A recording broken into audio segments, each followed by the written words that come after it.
네, 반갑습니다. 레벨업입니다. 오늘은 단 1년 만에 투자 수익률 10%를 달성한 레리 윌리엄스라는 세계적인 트레이더가 집필한 책을 통해서 그가 사용했던 기법, 그 다음에 신법, 투자 아이디어 이런 것들에 대해서 설명을 드리도록 하겠습니다.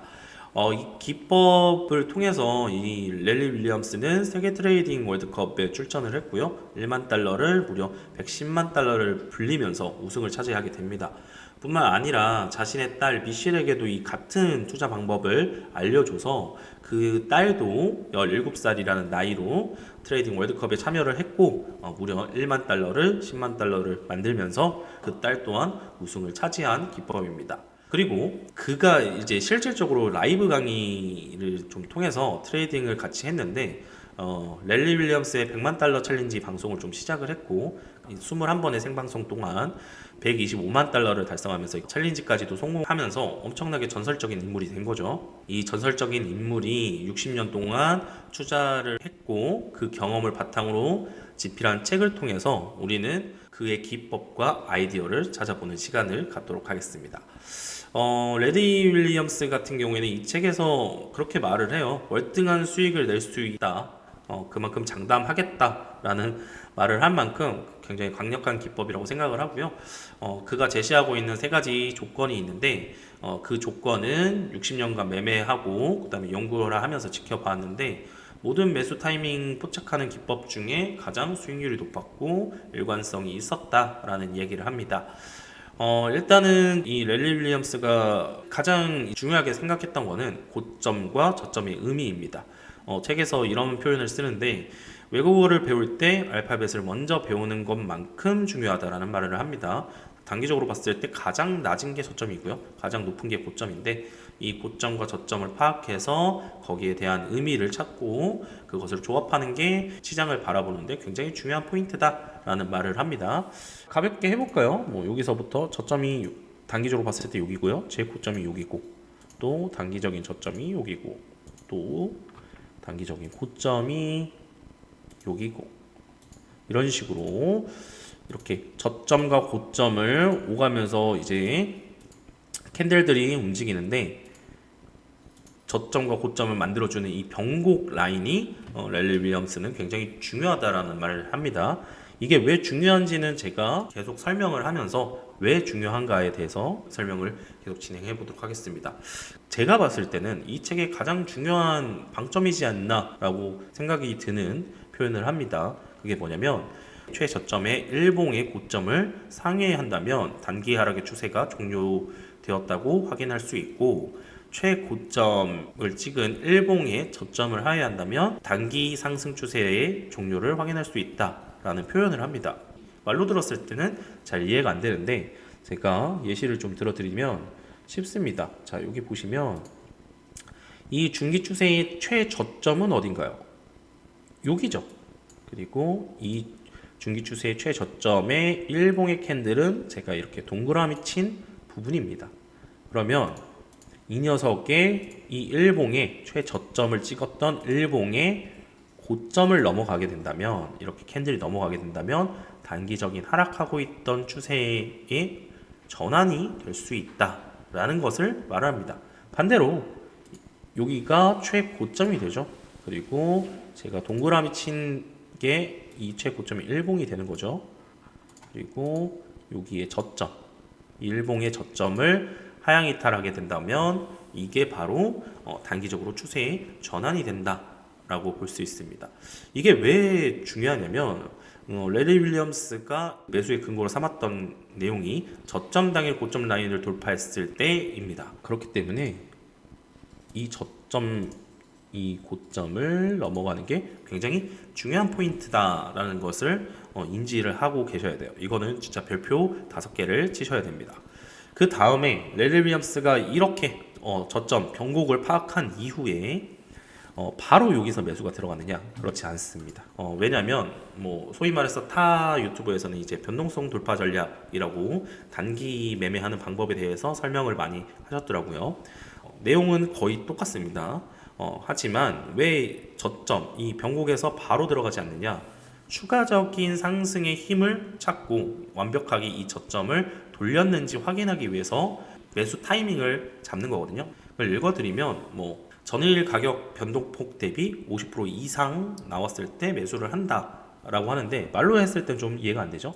예시를 들어서 설명을 드리겠습니다. 여기 저점을 만들고 여기서 고점을 만들었잖아요. 이 고점을 넘어가는 캔들이 여기서 발생을 했고, 그러면 여기서 바로 매수를 하는 게 아니라 이 캔들이 가지고 있는 폭만큼, 자 여기서부터 여기까지 이 캔들이 약 4.6% 정도의 폭을 갖고 있습니다. 그러면 이 녀석은 종가 기준으로 했을 때 2.2 정도 폭이 나왔을 때, 다음에 추가 상승이 나왔을 때 매수를 하는 전략이라고 보시면 됩니다. 자 그림으로 좀 쉽게 설명을 할게요. 자 이렇게 하락을 하다가 이 고점을 넘어가는 캔들이 출현을 해요. 그러면 추세의 전환이다 라고 생각을 할 수 있다고 했죠. 그러면 여기서 고점을 넘어갔다고 해서 바로 매수하는 것이 아니라 이 녀석의 상승의 폭의 절반, 요만큼이 다음 캔들에서 추가적으로 이렇게 올라왔을 때 여기서 매수를 하는 겁니다. 매수. 아시겠죠? 이것을 하는 이유는 추가적으로 뚫었다가 다시 이렇게 꺾여 내려오는 경우가 많고, 이 정도의 매수의 힘이 있어야 추세의 전환이 가능하다고 판단했기 때문이에요. 그렇기 때문에 매수 타이밍은 변동성 돌파 전략에 의해서 매수 타이밍을 잡으면 된다라고 보시면 되고요. 그 다음에 이제 매수를 했으면 매도를 해야 되잖아요. 매도의 근거는 첫 번째는 제가 여기서 설명한 거와 마찬가지입니다. 고점을 이렇게 하향 돌파했을 때는 추세가 바뀐다고 말씀을 드렸죠. 추세가 바뀐다. 이때 매도를 합니다. 이게 첫 번째 매도의 근거고요. 두 번째 매도 근거는 표현으로 따지면 목표가가 도달했을 때 매도합니다. 근데 그 목표가를 어떻게 설정을 하냐면 최근의 중기 고점 빼기 최근의 중기 저점 그리고 플러스 최근의 중기 고점입니다. 말로 하면 굉장히 어렵죠. 여기서 보여드릴게요. 그림으로 보면 쉬워요. 저점 대비 고점 찍었죠. 그리고 중기 저점이 내려옵니다. 여기에 플러스 중기 고점이 목표가가 돼요. 그러니까 목표가는 여기가 되는 거죠. 쉽죠? 그냥 N자 파동을 그리는 겁니다. N자 파동을 이렇게 말로 좀 어렵게 한 건데, 이렇게 N자 파동이 목표가가 도달했을 때 이제 매도의 근거를 삼는다라고 랠리 윌리엄스는 말을 했고요. 만약에 목표가가 도달하지 않았는데, 만약에 예를 들어서 여기서 고점이 여기 있죠. 그리고 저점이 여기 있어요. 근데 이 캔들이 아래 꼬리를 달고 내려온 게 아니라 다 채워서 이렇게 몸통으로 끝났다. 근데 아직 목표가가 도달하지 않았잖아요. 그러면 여기서 익절을 해주시면 됩니다. 그리고 쉽죠? 지금까지 내용에 대해서 조금 궁금하신 점들이 있을까요? 일단은 지금까지 내용은 굉장히 중요한 내용이니까 다시 한 번 더 좀 돌려보시고요. 그리고 이제 랠리 윌리엄스 같은 경우에는 가장 이제 이 책에서 중요하게 말하는 게 뭐냐면 수익은 크게 그리고 손실은 작게입니다. 그러니까 수익을 한번 볼 때는 크게 봐야 되는 거고, 손실을 볼 때는 짧게 봐야 되는 게 이 내용의 중점입니다. 이 내용의 중점은 뭐냐면 결국에 우리는 변곡 라인에서 추세를 먹어야 된다는 거거든요. 이것을 지금 랠리 윌리엄스는 이 책에서 아주 간략하게, 그다음에 이해하기 쉽게 설명하고 있습니다. 다만 이제 차트적으로 보지 않고 책으로 보면은 이게 뭔 말이지 하실 수는 있겠지만, 여러분들 제가 이렇게 설명을 해드리잖아요. 이렇게 따라오시다 보면은 결코 그렇게 어렵지 않다는 걸 아실 수가 있을 겁니다. 그리고 랠리 윌리엄스가 또 한 번 좀 강조했던 부분들은 한 가지가 더 있는데, 이게 손절가입니다. 이 손절가인데 책에서는 이 부분을 추적 손절가라는 개념으로 설명을 했는데, 추적 손절가가 뭐냐면 여기 부분으로 다시 설명을 드릴게요. 자, 매수가가 대충 아까 요 정도 됐죠? 그러면 손절 라인은 여기 최저점을 손절 라인으로 잡으시면 됩니다. 네, 여기가 손절가가 되겠죠. 그리고 이렇게 상승을 하다가 중기 저점이 발생을 하죠. 여기에 지금. 그러면 여기에 있던 손절가를 일로 이동을 합니다. 그리고 여기에 있는 거는 폐기가 되는 거예요. 그리고 또 추세를 타고 이렇게 상승을 해요. 그리고 저점을 또 만들었죠. 여기에. 그러면 여기에 손절가를 다시 일로 올려서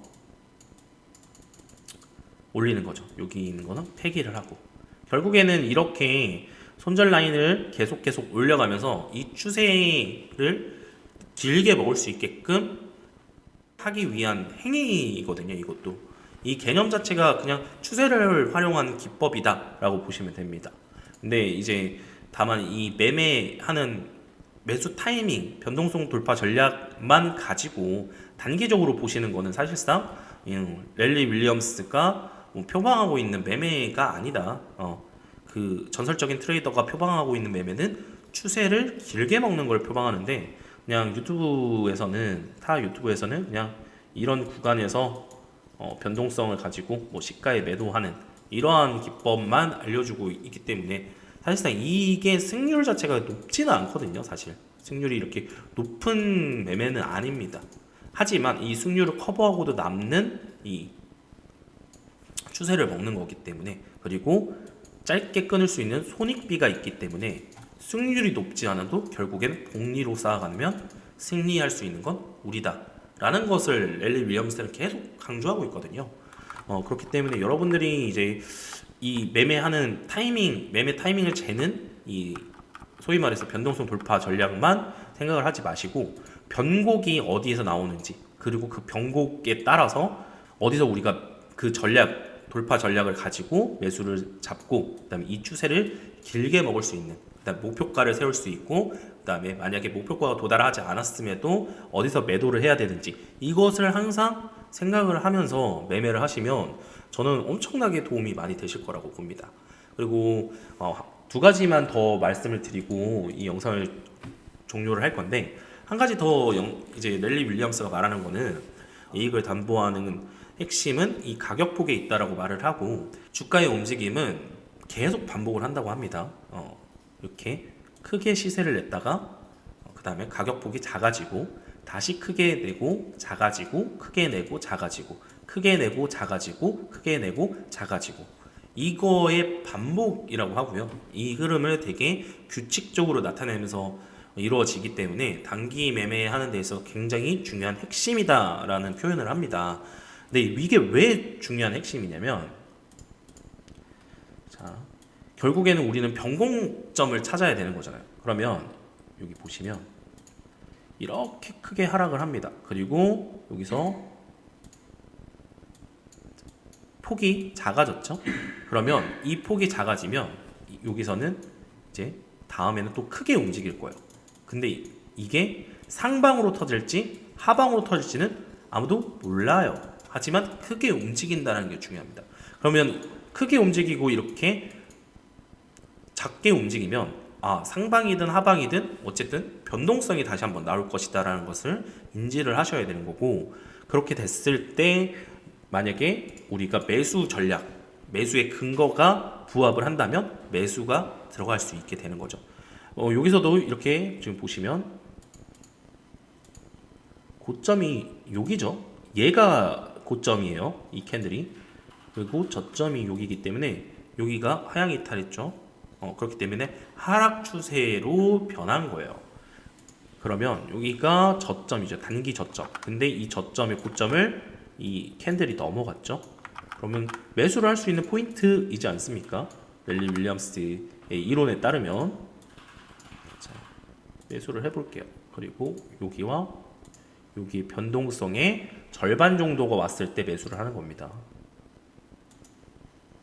2.8이니까 1.4 정도 오면 매수가 가능하겠네요.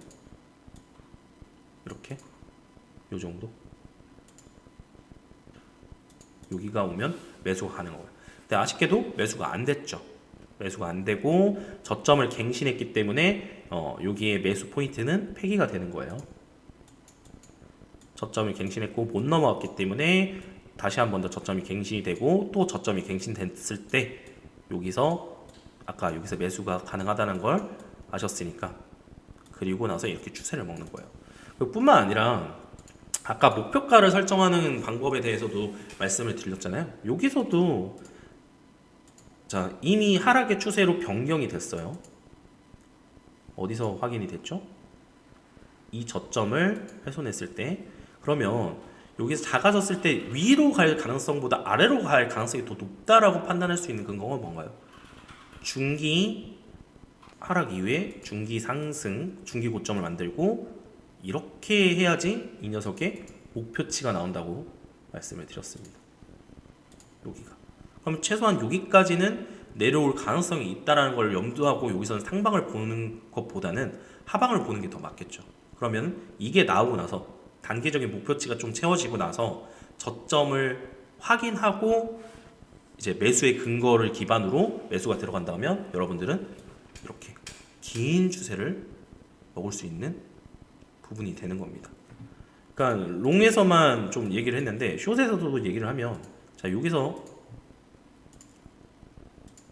이렇게 지금 고점을 만들었잖아요. 이 고점을 탈환하는 게 이 녀석이에요. 이 캔들, 이 동그라미 쳐주는 이 캔들입니다. 이 캔들을 이제 변동폭을 좀 봐야겠죠.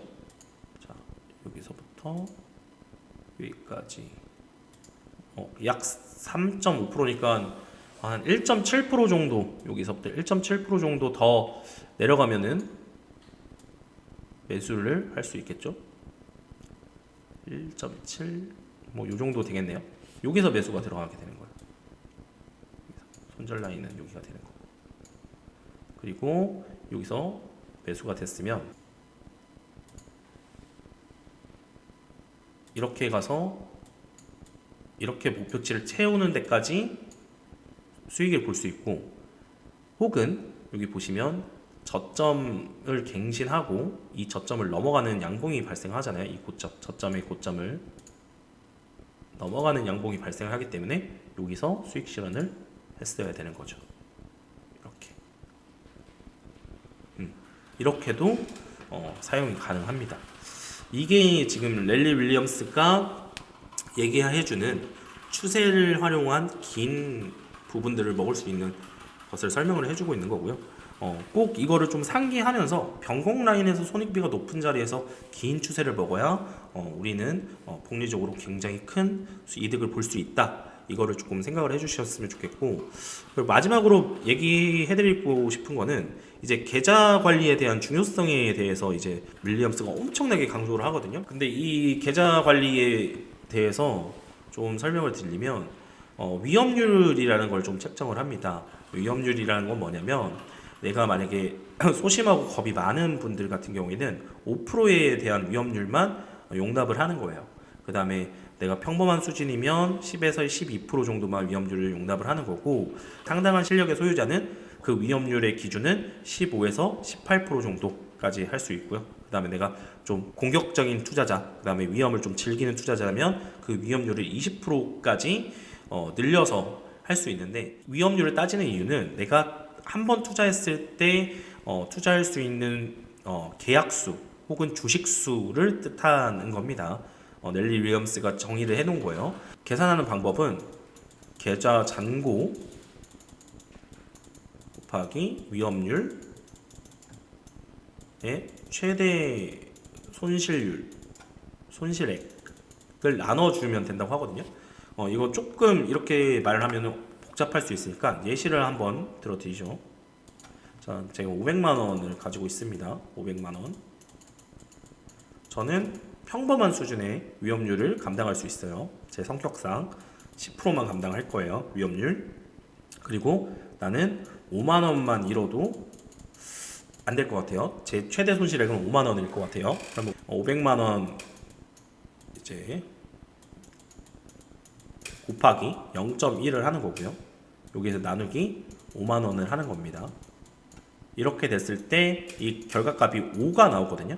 그러면 5는 뭐냐면 내가 투자해야 되는 계약수가 5 혹은 주식수는 5주 혹은 내가 감내할 수 있는 레버리지는 5배 라고 보시면 돼요.